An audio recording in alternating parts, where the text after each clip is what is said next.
თელავში ქალაქის ცენტრალურ მოედანზე დღეს ისტორიული ავტომობილები და მოტოციკლები განთავსდა. ფესტივალი, რომლის ორგანიზატორიც მუნიციპალიტეტის მერია და ისტორიული ავტომობილების ასოციაცია იყო, უკვე მეოთხედ ჩატარდა.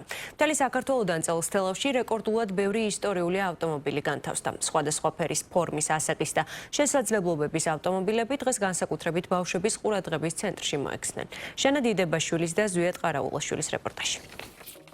ასამდე ისტორიული ავტომობილი და მოტოციკლი, ხელით აწყობილი საფრენი აპარატები. თელავის მუნიციპალიტეტის მერიისა და ისტორიული ავტომობილების ასოციაციის ორგანიზებით თელავში ფესტივალი გაიმართა. ქალაქის ცენტრალურ მოედანზე ასობით დამთვალიერებელმა მოიყარა თავი. სხვადასხვა ფერის, ფორმის, სიძველის, ასაკისა და შესაძლებლობების მანქანები ყველა თაობის ადამიანისთვის საინტერესო იყო. წარმოდგენილია როგორც ადგილობრივი ავტომობილები, ასევე რა თქმა უნდა დედაქალაქიდან და სხვა რეგიონებიდან საქართველოსი. დღესაც გამოგვივიდა ფესტივალი საკმაოდ დატვირთული, ძალიან ბევრი ხალხი იყო. ეს არის ძალიან მნიშვნელოვანი ღონისძიება ჩვენი ქალაქისათვის, იმიტომ რომ უამრავი სტუმარი არის ჩამოსული. აქ არის წარმოდგენილი როგორც თანამედროვე მანქანები, ასევე ძველი და ისტორიული მანქანები, წარმოდგენილი არის მოტოციკლეტები.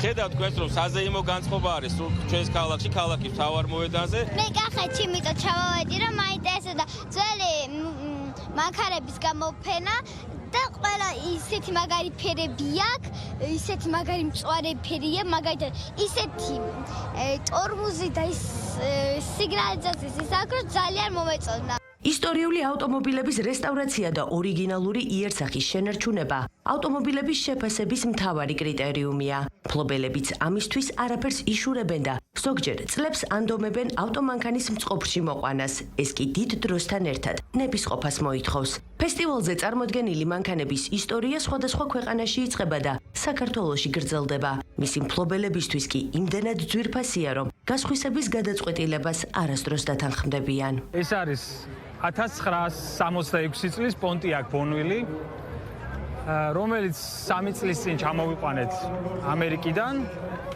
გაუკეთეთ ვიზუალური რესტავრაცია, რომელიც დაჭირდა მხოლოდ საღებავი, რომელიც გახუნებული იყო 60 წლის მანძილზე. მივიღეთ ორიგინალი ფერი, ოდნავ დავაკორექტირეთ, ცოტა მწვანისკენ გადავიყვანეთ. დანარჩენი ავტომობილი თავიდან ბოლომდე ქარხნული არის, სალონის ყველა დეტალი, ძრავის ყველა დეტალი აბსოლუტურად გამართულად მუშაობს. წარმოდგენილი ვართ რამოდენიმე მანქანით, ერთ-ერთი მათგანი არის 1995 წლის Porsche 944. მოხარულები ვართ ამ გამოფენაზე მონაწილეობის მიღებით. თბილისი და თელავი აღარ ხუმრობს ნამდვილად ასეთი ტიპის გამოფენებს თქვენ იშვიათად თუ წააწყდებით ევროპის ქვეყნებში. შესაბამისად მე მიხარია რომ გემოვნებაც იხვეწება და ძალიან დაბალ ფასად ახერხებენ ადამიანები რომ თავის საკუთარი ძველი ოცნებების ახდენაც მოახერხონ. ტრადიციული ფესტივალი თელავში უკვე მეოთხედ გაიმართა და საქართველოს რეგიონებიდან ჩამოსული ისტორიული მანქანების რაოდენობა სხვა წლებთან შედარებით წელს ყველაზე მეტი იყო. ფესტივალის სტუმრებისთვის გამოფენის პარალელურად მოედანზე გასართობი მუსიკალური შოუ პროგრამა, შემეცნებითი, საგამოფენო და კულინარიული პავილიონებიც იყო მოწყობილი. ფესტივალი თელაველი ავტომრბოლელის ოთარ ოთარაშვილის ხსოვნას მიეძღვნა.